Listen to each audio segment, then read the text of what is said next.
Help me hit 7,000 subscribers. Support the video with a like and share your thoughts in the comments. I read everyone. Thank you. I never thought a simple comment could make the walls of our home feel so small. My name's Oliver, and I've been married to Clara for nearly 9 years. When we first met, she had this laugh that could fill a room, a kind of warmth that made everything feel lighter.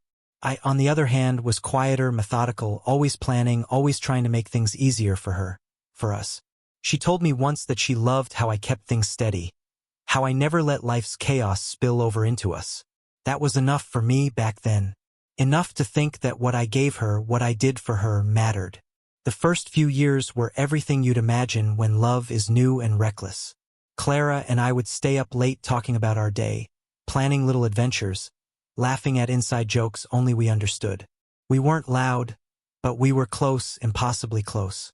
But, like most things, the spark didn't last forever. Not because of betrayal or huge fights, just because life slowly crept in, work demands, bills, friends, family responsibilities. I knew that was part of marriage. I thought I was prepared for it. I wasn't. It started with small things. Little comments here, subtle sighs there.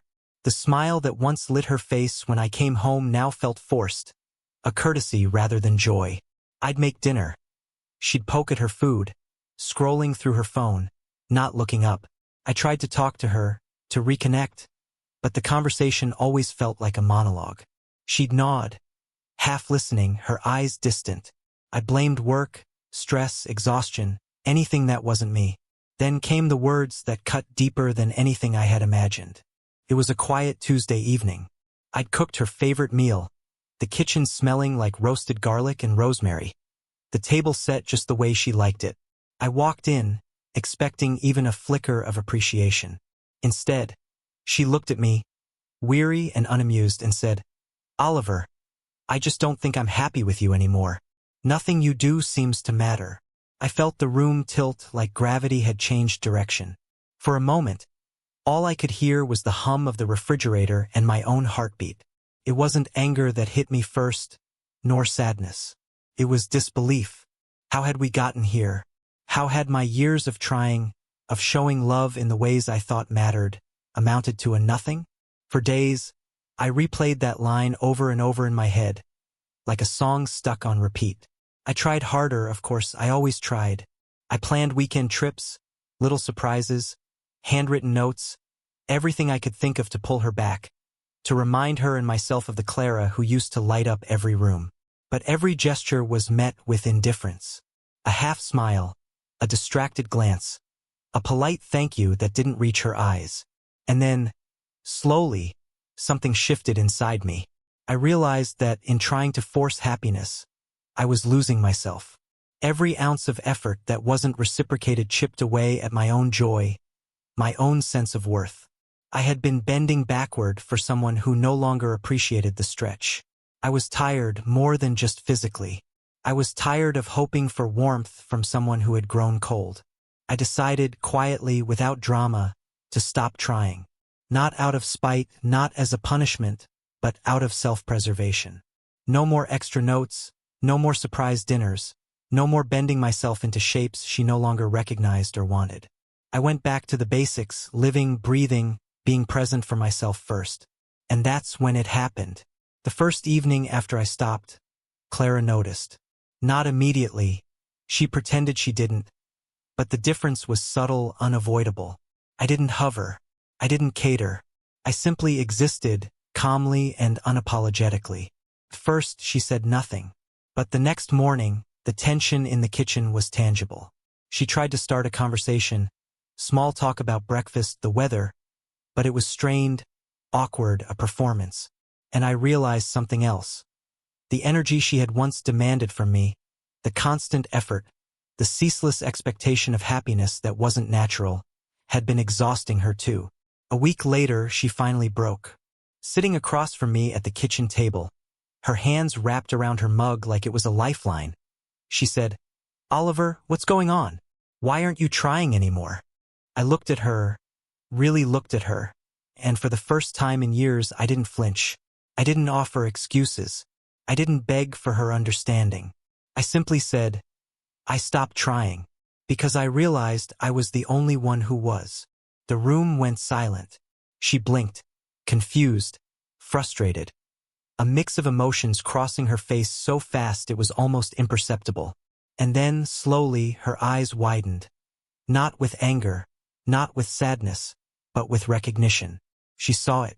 She understood that the safety net of my effort, the constant emotional labor, was gone. And in that recognition, I saw something I hadn't expected. A spark of fear. Not fear of me, but fear of losing the life we had built together, now that the cushion was gone. Clara's reaction was subtle at first, a quiver in her lips, a slight tension in her shoulders. But over the next few days it became more obvious.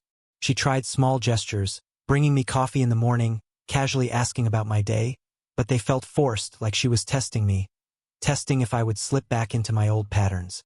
I didn't.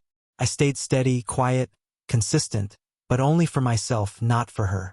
The contrast between her effort and my calm was striking. In the past, I would have jumped at the smallest sign of affection, desperate to fix what I thought was broken. Now I simply observed. I noticed her glances, the hesitation before she spoke, the way she lingered by the door longer than necessary. For the first time in years, I could see our relationship clearly, without the fog of constant effort clouding my judgment. One evening, we sat on the couch together, a rare quiet moment. She turned to me, her voice soft, almost fragile. "Oliver, do you even care anymore?" I paused, taking a breath. I wanted to say something comforting, something that would make her feel safe, make her believe everything was okay again. But the truth was simple and it was liberating. I said, "I care about myself enough now to stop trying for someone who doesn't want to try with me." Her eyes widened, and I saw that flicker of panic again. It wasn't anger, it was shock. Shock that the person she had leaned on, depended on, and expected to shoulder the weight of our marriage had finally stopped.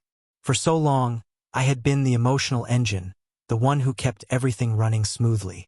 And now, with the engine off, the car was still, and she realized how much she had taken for granted. Over the next week, things escalated. Clara tried harder this time. Genuine attempts to reconnect, apologies whispered in passing, little touches meant to gauge my response. But the dynamic had shifted. My calm, steady presence without desperation was a mirror she couldn't ignore. She saw me differently now. Not as someone who would bend and break for her, but as someone with boundaries, someone who had learned that love cannot be one-sided.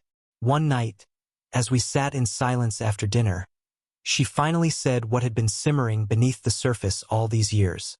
"I don't know what I want anymore. She trailed off, searching my face. And in that moment, I realized something profound. It wasn't about her being unhappy.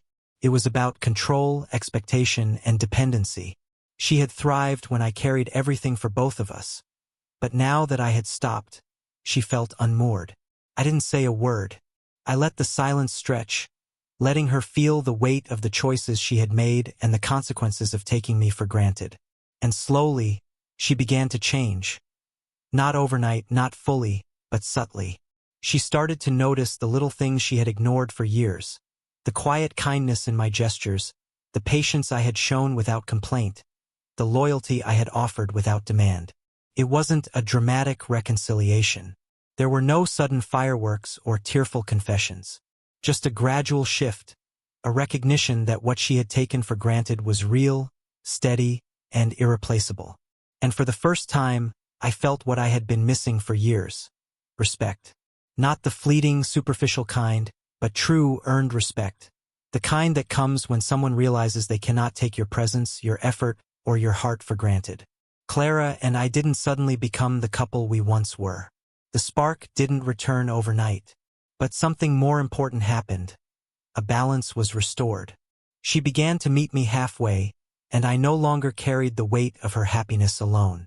We discovered a new rhythm, one built on mutual effort, acknowledgement, and genuine care. Not out of obligation, but choice. In stepping back, I had given both of us a gift, the chance to see the truth of our relationship. Love, I realized, isn't about constant sacrifice at the expense of your own well-being. It's about recognition, respect, and shared responsibility. And when one side stops taking it for granted, everything changes. So now, when I walk into our home, I still notice the little things.